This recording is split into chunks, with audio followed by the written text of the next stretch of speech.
Welcome to Maine, we're stretched to the bone. Prices keep rising, the paycheck stays prone. Inflation keeps knocking, won't leave us alone. They're selling the lie, groceries climbing, the gas tank is low. The bill's hitting harder than snow, but silence still blankets the truth. Where does it go? They're selling the lie.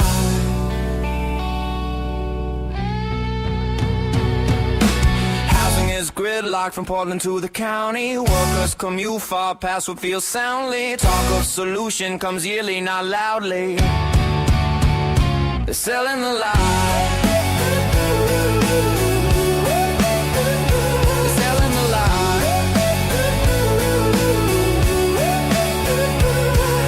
Say every voice counts, but watch who gets lifted. Some stories vanish, some get the spotlight shifted. Depends on what trends and what keeps them gifted. They're selling the lie.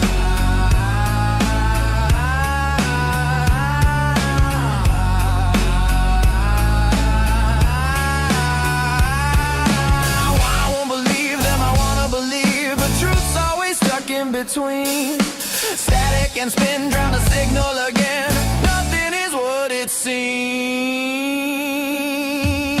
I wanna believe you, but every headline turns daylight into redesigned skies. Facts get twisted, context missing. We choke on the simplified alibis. Wanna believe you, but all I see is shadows where the answers should shine. The fact is fiction. Welcome to the Muddy Waters Podcast, where Mainers tell their stories, unfiltered. Good morning, Maine, I should say.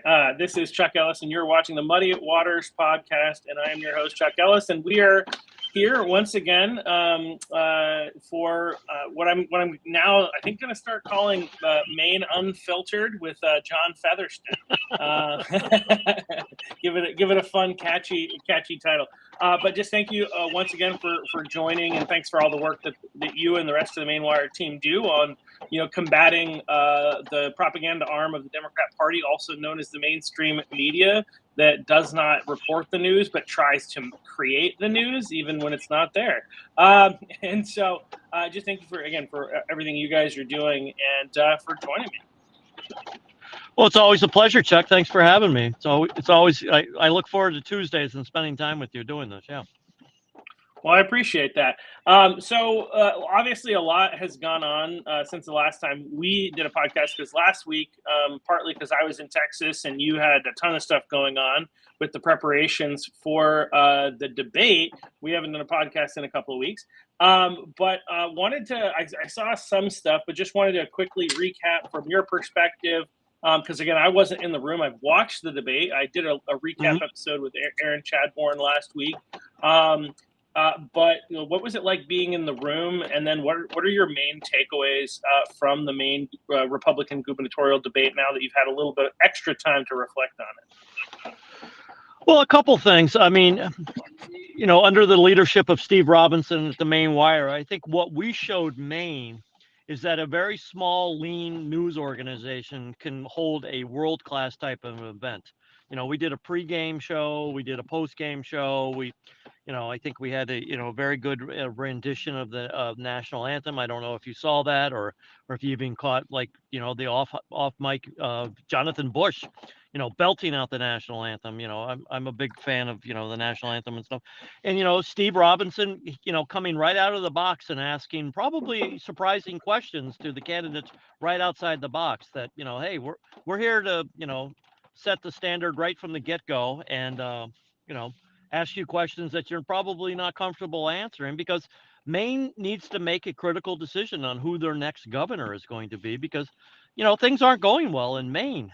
And I'll say it, that the field is probably too big, and I think the field needs to kind of thin itself out a little bit right now. But all 8 of those candidates are quality human beings that would make an excellent governor. So we're very, very blessed in the fact that we have 8 quality candidates on the stage. The fact of the matter is that, as the days dwindle towards the primary, is 8 candidates the best thing for the voters? Because, ranked choice voting will come into play during this election. I despise ranked choice voting, and I would ask the next Republican governor of Maine get rid of ranked choice voting. But until then, it's part of the rules and it's part of the election process. So all 8 candidates have a great quality chance. But if you're not out advocating for your choice for governor right now to your friends, your neighbors, as we celebrate Easter this coming weekend, and you go to church services, and you're maybe you're at a local community meeting or something like that, and you're not advocating for people, then you're not doing anybody any favors, because you've got to tell people why you support that candidate, why you're behind that candidate, when is the primary, when is the general election, why it's important to get out and vote. This is the time. I mean, if you want to continue Maine with the way that it is, fourth graders who can't read, drug addicted people walking the streets of your most populated cities, homeless issues, massive fraud, then, keep voting the way that you've been voting. But if you really want to make a change, this is your time that you can really make a change. And, you have to get involved. You have to start paying attention. It's real easy to say, oh, I'm busy. But I mean, I don't know, find me 2 busier people than Chuck Ellis and John Fetherston. And, we're busy, but that doesn't mean that we still don't have time to pay attention, because you do have time to pay attention. Take a couple minutes, go through the candidates, go to the mainewire.com, look at our recap of the debate, and, make your decisions. But, if you're not going to vote, it's always the thing. If you don't vote, you can't complain. Well, if you don't vote in this election, not only can you not complain, but, what's going on? Like, why aren't you voting? Why aren't you engaged? Why aren't you knowledgeable of what's going on? So, yeah, no, I 100% agree. This is a really important election. Some would say it's one of the most important elections, that we'll have. Well, the most important Maine election possibly in my lifetime. Nationally, we had a 2024 election, which was quite important. But in terms of how it's going to affect Maine politics, given the current situation where we're at, the precipice that if we go over, it'll be hard for Maine to ever come back. How anti-business we are, the nonsense that's going on in the schools, like between economics and socially, like we're at a very dangerous place. And like, again, I think if we don't win at least 2 out of the 3 big races, House, Senate, and governor's race, it's hard to imagine what Maine looks like in 4 or 8 years, because typically our governors in Maine, they're not elected for 8 years, but they usually get reelected. And so like it's like we're looking at another 8 years down the road, and look at what the Democrats have done in the last 8, and just imagine what they'll do. And what's different from the past, because Maine's been run by Democrats most of the last 40 years, but what's different now is if you're not noticing this, it means you're not paying attention to like who the actual legislators are in the state and what they're actually doing. But the Democrat Party has largely been taken over by activists, like far left Looney Tunes, but very motivated, very very reminiscent of communists, honestly, even though they won't admit to that. But like they are actually crazy, and they're so far left that what they will push, we've already seen what they've been pushing in this administration, but it's getting more and more crazy as time goes on. They will just continue to do that. So that's why this is such an important election, which I think a lot of people that they're watching, they know this, but it really is that important. And it's one of the reasons that we do this podcast or I do this podcast, I should say, and I thank you for joining me on it, but is because we're far too focused on what's going on in Washington, D.C., and it makes it makes people so focused on that they're not paying attention to what's going on in our backyard, which is, like these horrible policies that are being put forth that are actually destroying Maine's lives. I mean, on the Ray Richardson show, they frequently talk about the children, that are dying in DHHS and that horrific system.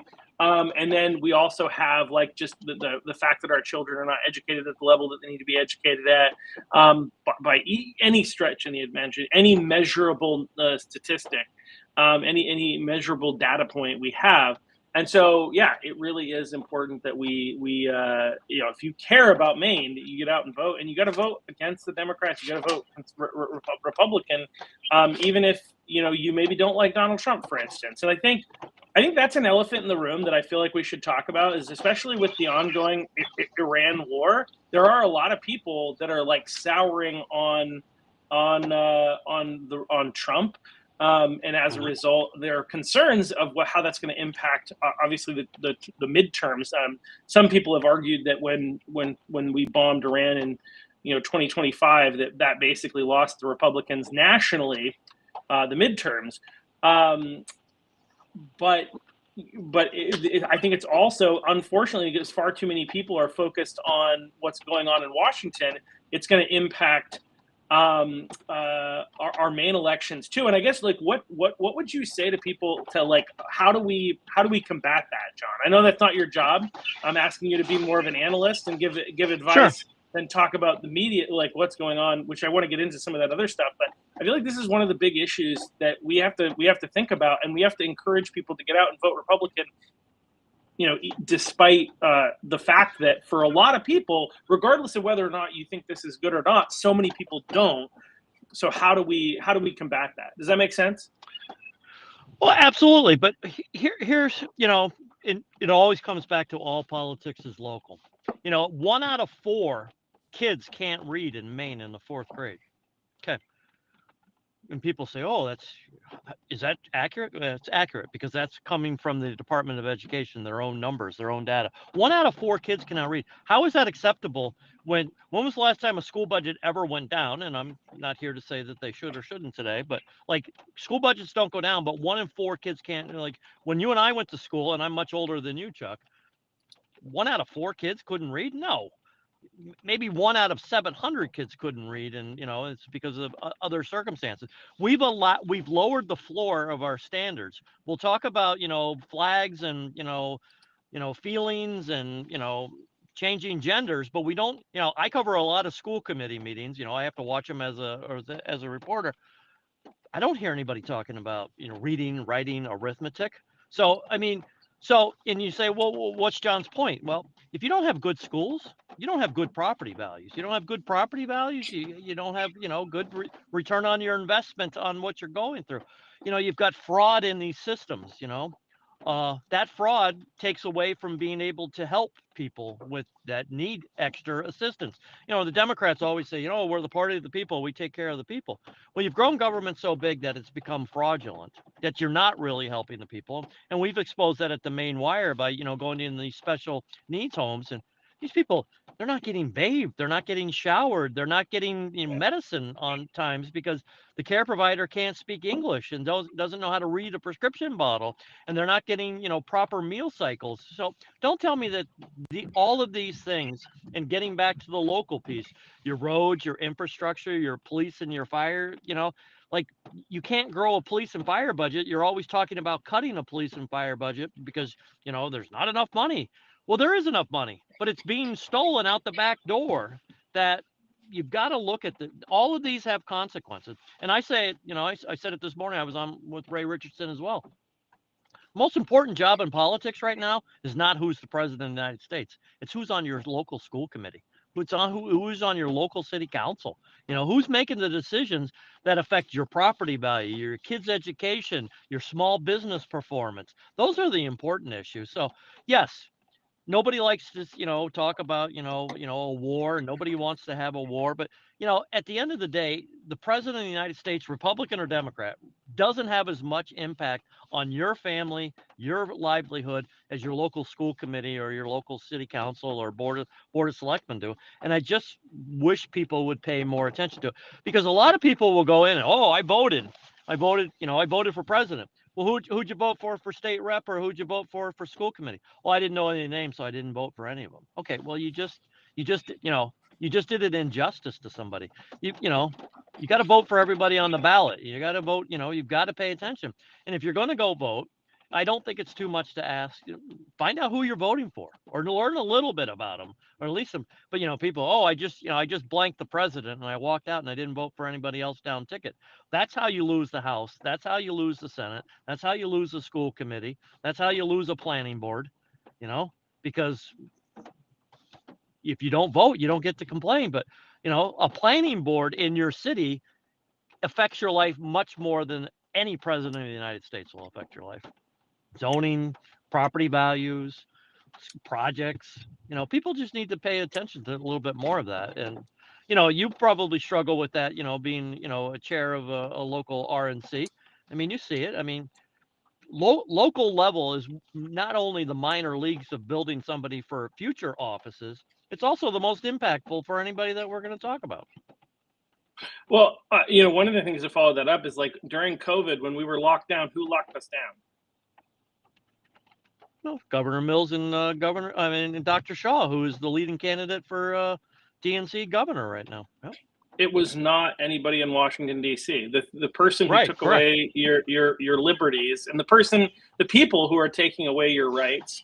The Democrats who are currently in control of Augusta have made Maine the ranked, I think 43rd is what I heard, in freedom, for the 43rd state in our freedom. So yeah, I mean, I think it's important. I wanted to bring that other stuff up just because it actually is not what we should be voting on, and that's what we should be telling people is like, look at all these ways in which the people in Augusta actually have more impact on your life. You're again, as you said, planning board, school committee.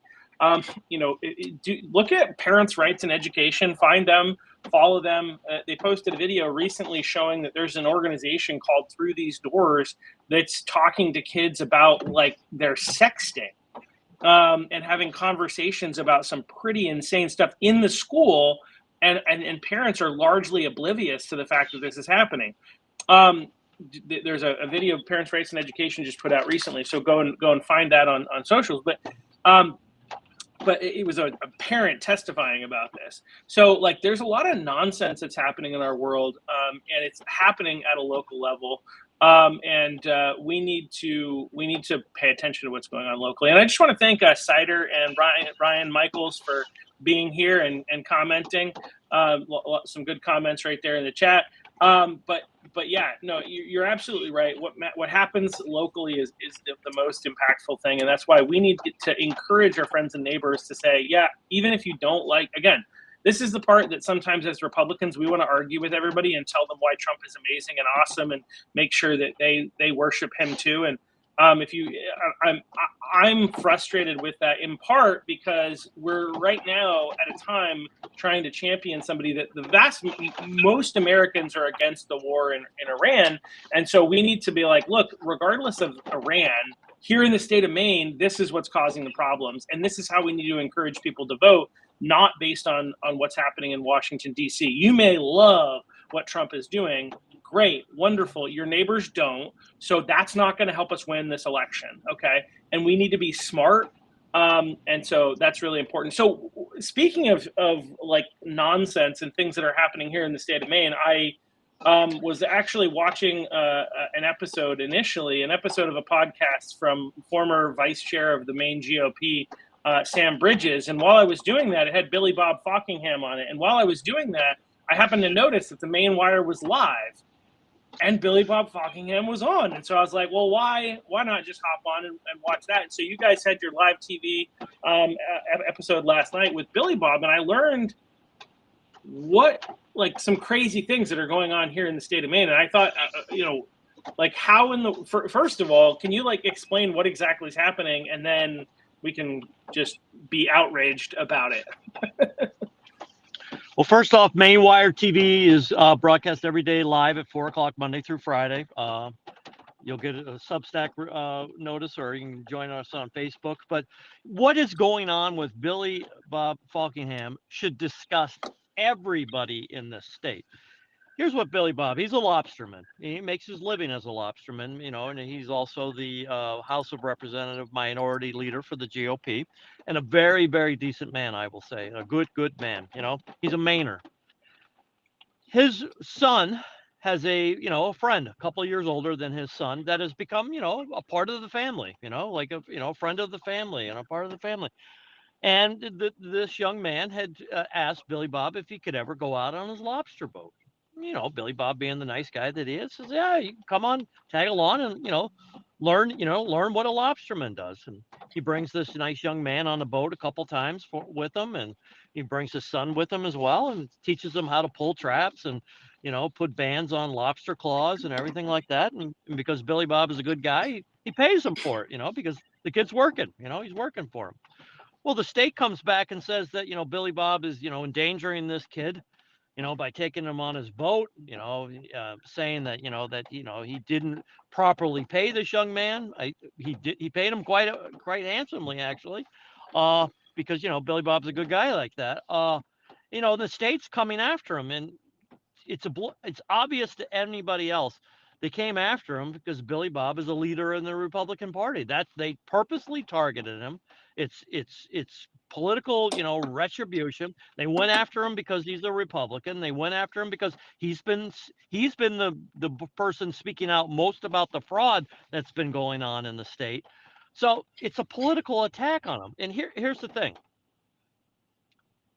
This young man has parents. His parents allowed him to go on the boat multiple times, allowed him to go on the boat. Billy Bob didn't profit from this kid being on the boat. He's just trying to do a nice thing, a fatherly thing, a neighborly thing. This is no different than sending out your kid to go, shovel the driveway of some 80-year-old little old lady down the street, or, telling your kid, hey, go out and, get off the couch, go out and hustle, go out and cut a couple of yards, I did it. I don't know if you ever did it, Chuck, but I used to shovel driveways and cut grass so I could get baseball cards and comic books. That's how I did. Nobody ever gave me a 1099 or a W-2 or anything like that. It's a way that kids learn, it's the American way that kids learn a work ethic. Go out and earn some money. That's all this was. And this obviously was a political attack because Billy Bob's speaking out against fraud.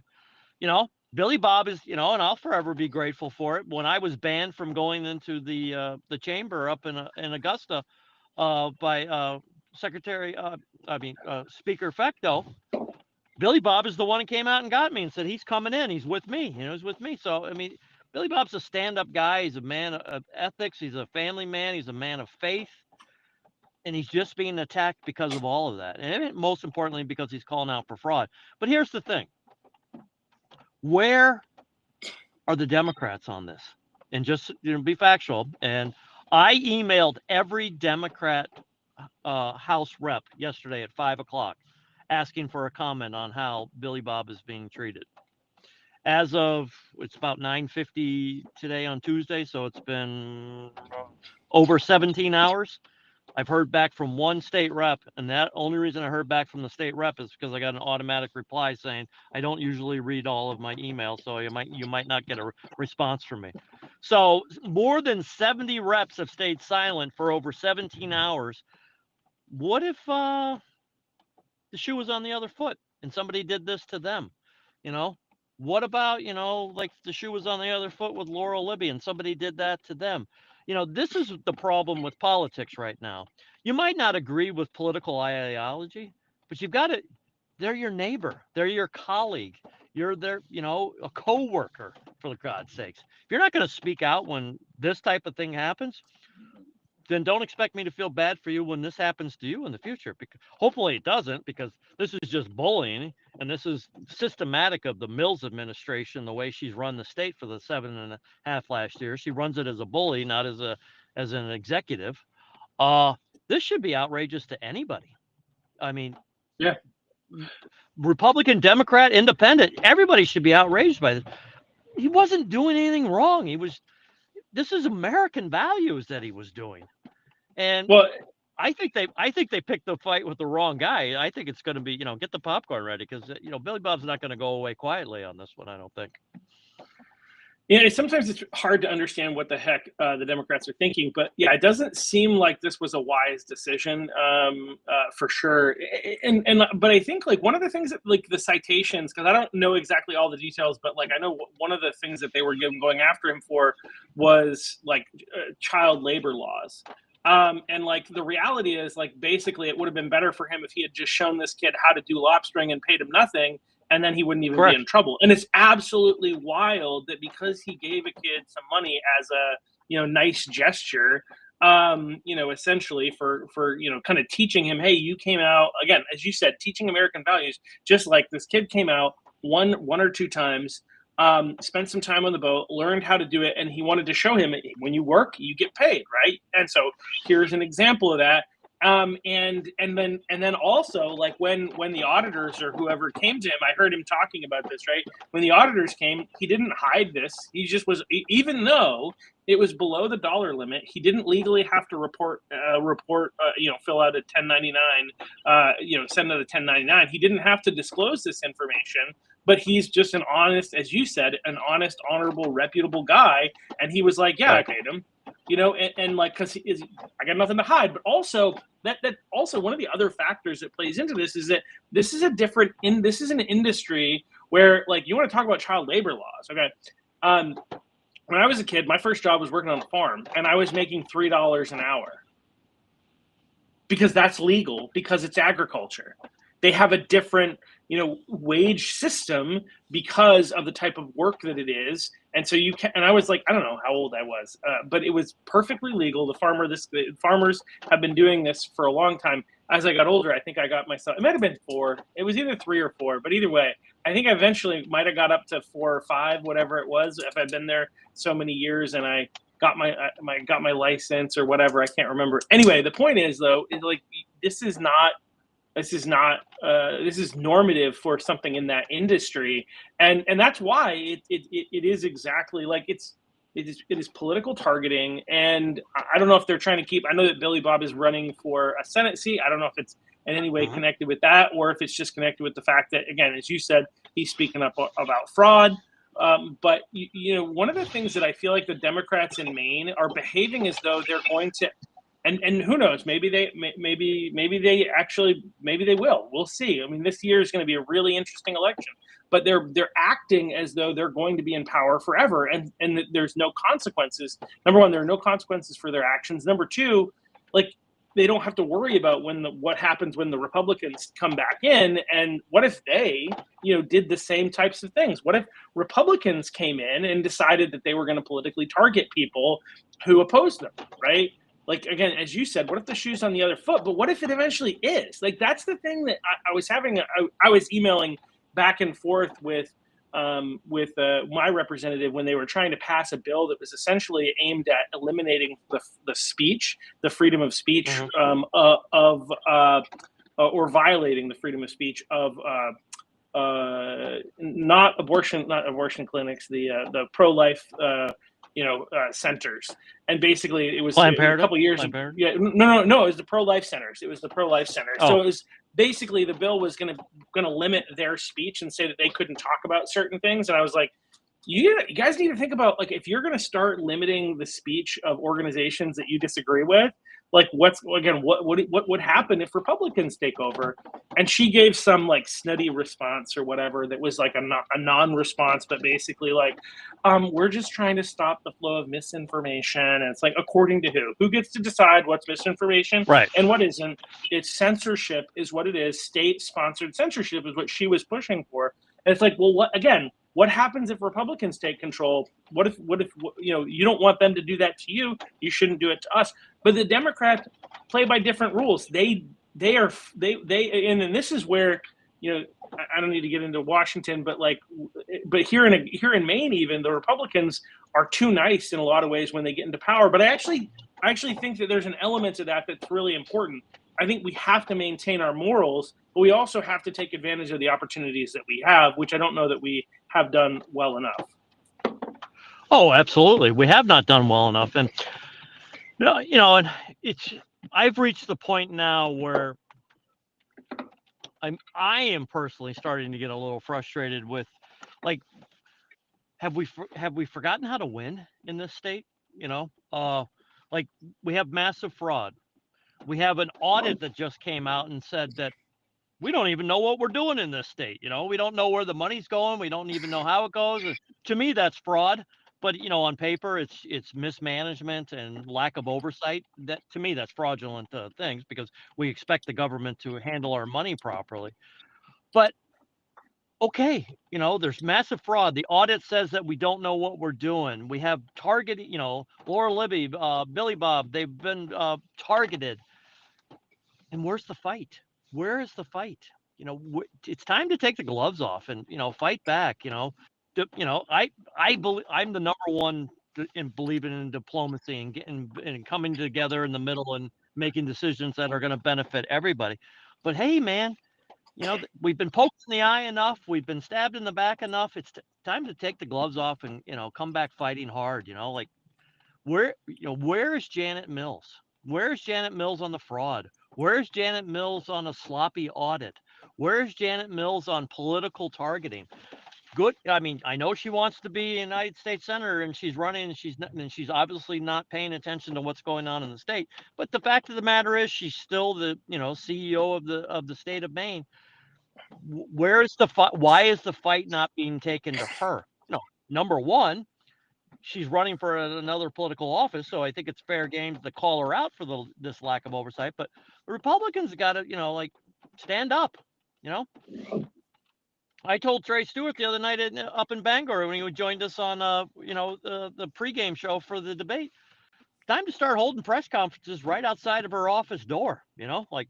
If she's refusing to return emails or not sit down and meet with Republicans about fraud, then start holding press conferences right in front of her office and call her out for it. Yeah, is it optics? Yeah, but it's taking the gloves off. You got to take the gloves off. Start dispatching the rest of the Republican team to hit social media, hit radio, hit TV, hit the Muddy Waters podcast. Speak out on it. Because if enough people start saying, hey, this is wrong, maybe finally there'll be some accountability and some pushback. I'd happily give up, I enjoy coming on with you, Chuck, but if you can, I'd rather you be talking to a state rep or a state senator about like fraud than talking with me because it's that bad right now. And, let's win. Let's win. Let's not let them, because if you don't change this now, you're just going to condone all of this come November.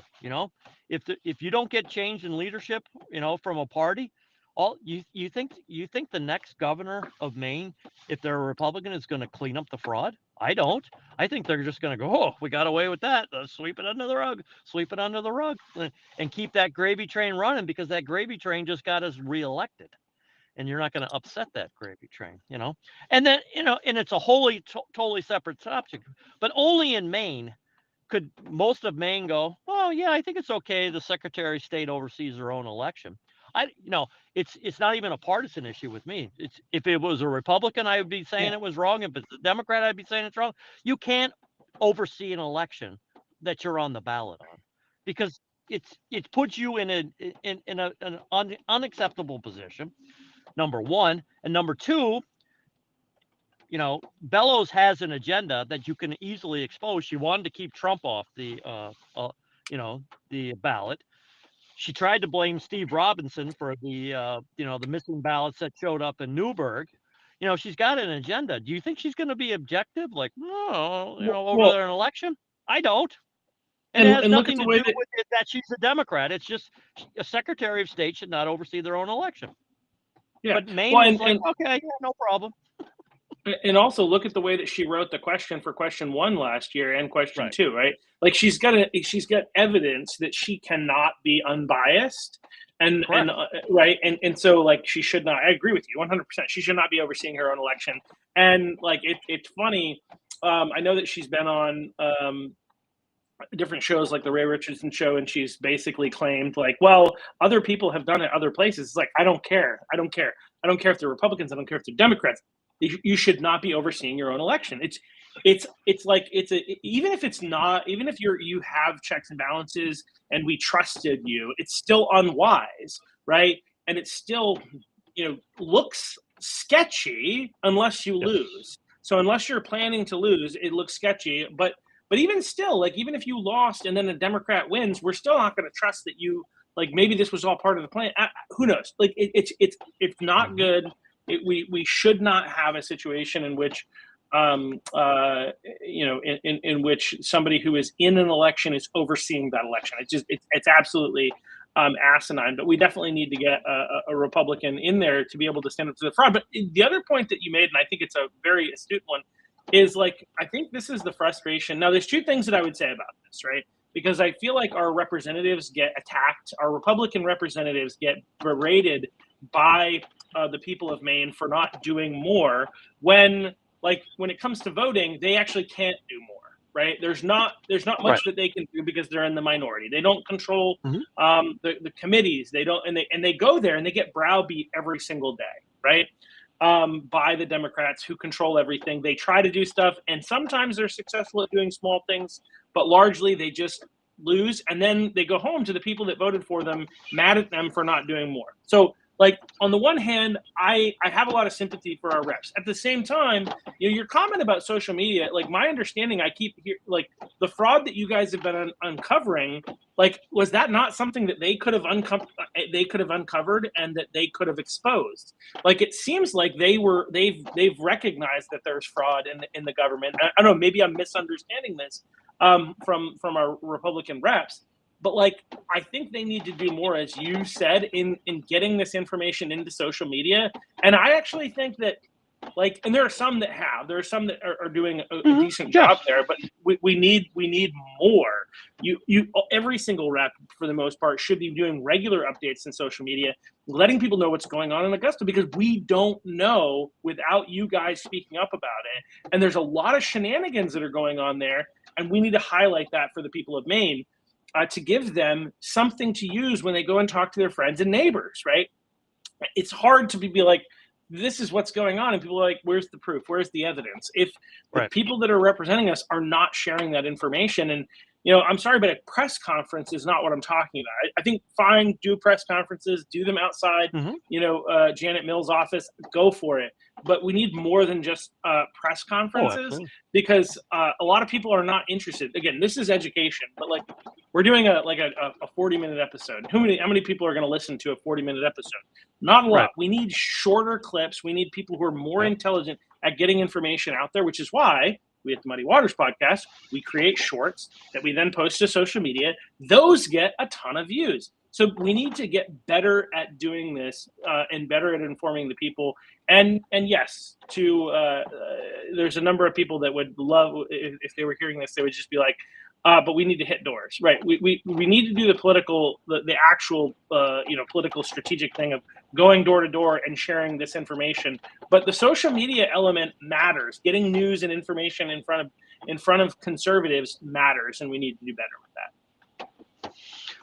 100%. And, there's a reason why a two minute video clip from the Muddy Waters podcast gets traction. That's about how much time you've got to, convince somebody of something nowadays. And you said, like a 45 minutes or a 1 hour podcast, you've got somebody devoted or interested on the single topic. But, you can do a lot in a 2 minute, post. You can really share a lot of information. And more importantly, if it's an engaging post, people will come back and listen to the next one or the following one. And there needs to be more of that, because, the legacy media is not reporting on our crime. Did the legacy media here in the state pick up on Paradise Residential, where they were overbilling people, and the state is essentially shut them down because of what we exposed, with Gateway Community Services? Yeah, the media picked up a little bit on that, but they haven't done, in-depth stories on it. We've got other stories where we found massive fraud too. Even like I said, the audit that came out last week, it got 30 seconds on local news. Read the audit. I mean, if you're a political nerd like I am, read that audit. It's basically saying that it's the wild, wild west up there in Augusta. Nobody knows who's in charge. Nobody knows where the money's going, and nobody's asking any questions. So that means that you have nobody overseeing it. So are the reps and the senators even getting the information? Like Republican or Democrat, are they getting the information? Because it is stunning to me that there has been so much silence on the Democrat side about fraud. Because listen, if you have a project that I probably don't agree with, but you want to do your project because you think it's going to make a difference, and you can't do it because there's no money.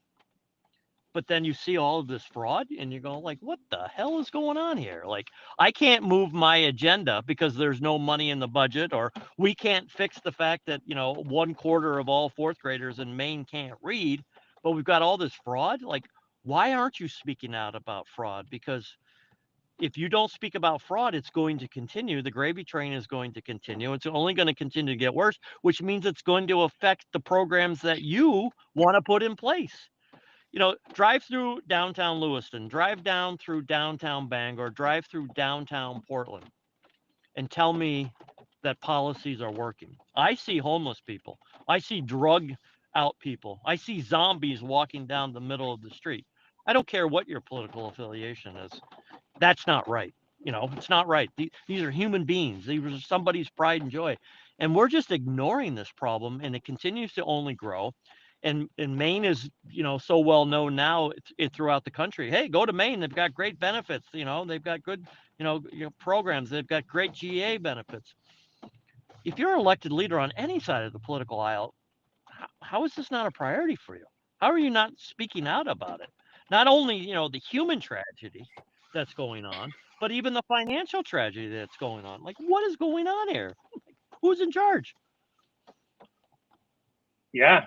It's like one of those, like, the inmates are running the asylum kind of scenarios in Maine. Like, and it's so fascinating. Like, this is one of those things where, look, if people have this like religious observance to their political party, and I think that it happens on both sides of the aisle. I think more on the left than on the right, but I think it happens on both. And like, there's an element of like, I don't care if you're a Democrat, right, out there, and you want to make Maine better, you got to vote against them right now, because they do not care about the people. They seem to have zero interest in addressing this fraud. Again, I did not get a chance to watch this, but I was told I was on Ray Richardson yesterday, and he was mentioning that our rep, the rep here that represents my area, Suzanne Salisbury, basically shut down the auditor who was talking about like the fraud related stuff, the fraud that was going on.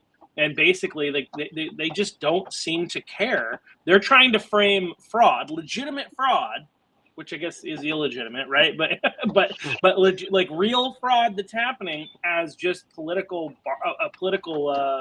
ploy of the Republicans. It's like, no, like, this is a problem that's happening in our state, and we need to address it. And we need to get people elected, because outside of that, or perhaps maybe in some cases, the federal government will have to come in. But if you don't want, like, especially if you're out there and you're a Democrat and you don't want the federal government coming and meddling in Maine politics, you got to vote out the Democrats, unfortunately, because they're creating a scenario. I wake up every day, Chuck, going, is JD Vance coming to Maine today or tomorrow? Is Dr. Oz coming to Maine today or tomorrow? Like, I'm forever hopeful, and I've offered, I've offered on national television, hey, you guys come to Maine, I'll even buy lunch. Let's go, because I'm going to show you here, I'm going to show you there, and show you there.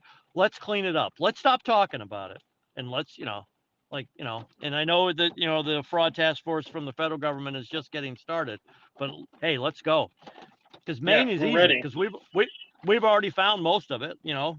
So just get up here. Let's go. And people aren't going to believe it, that fraud's going to get fixed until you start seeing people in handcuffs. Like, I'm sorry.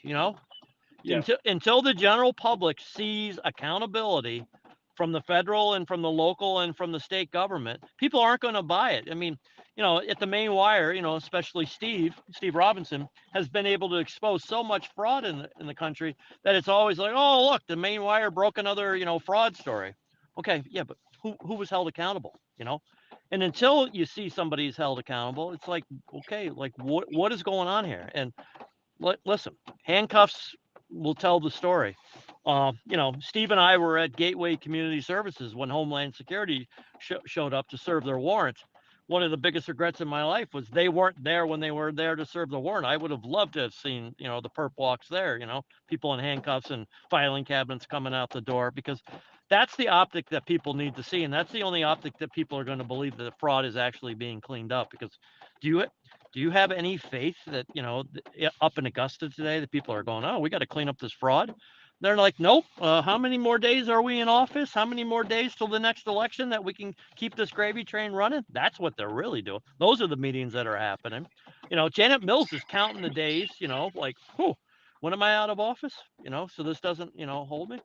But, the next governor, I would pray, that comes in and says, nope, even though you're out of office, we're going to still hold you accountable for, what happened, That'll restore public faith. That'll restore public trust.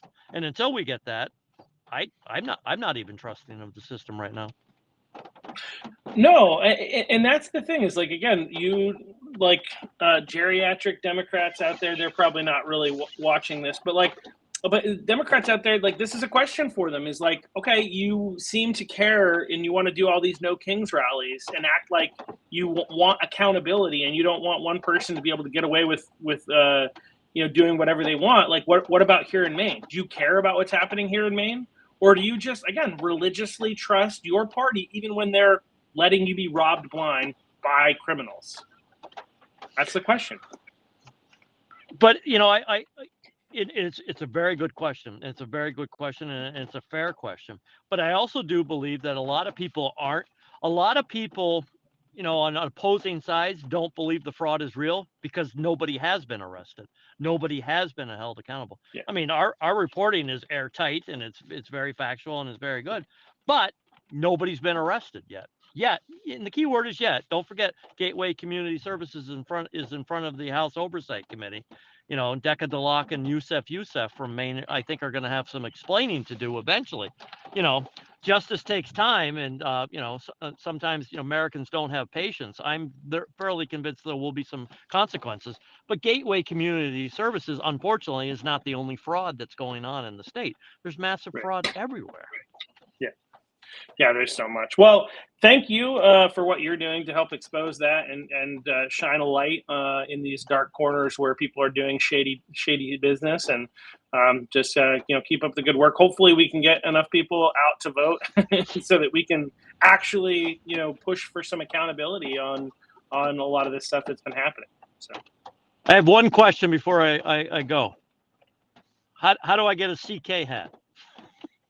Oh, this is not mine. This is not from my podcast. This is a Charlie Kirk from Turning Point.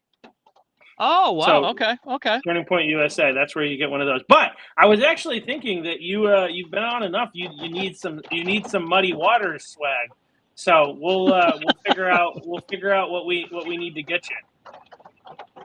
Hey, maybe next week we can talk about Charlie Kirk and the thing going on with the Calvary Chapel, because I think people need to hear a little bit more about that, though. A little tease, maybe, or something. Yeah, absolutely. And if you haven't already, I would recommend anybody go and check out the Christian Civic League of Maine. Actually did a little short podcast, 20 minutes or so, with Pastor Travis Gary. But we can talk more about that next week as well. Thanks, right. Chuck. Thank you, John. Thank you all for watching. We'll see you back here. I got a podcast coming up on Thursday with, I think, Senate candidate challenging Maddie Daughtry, Bernard Porter. So we'll see you back here on Thursday.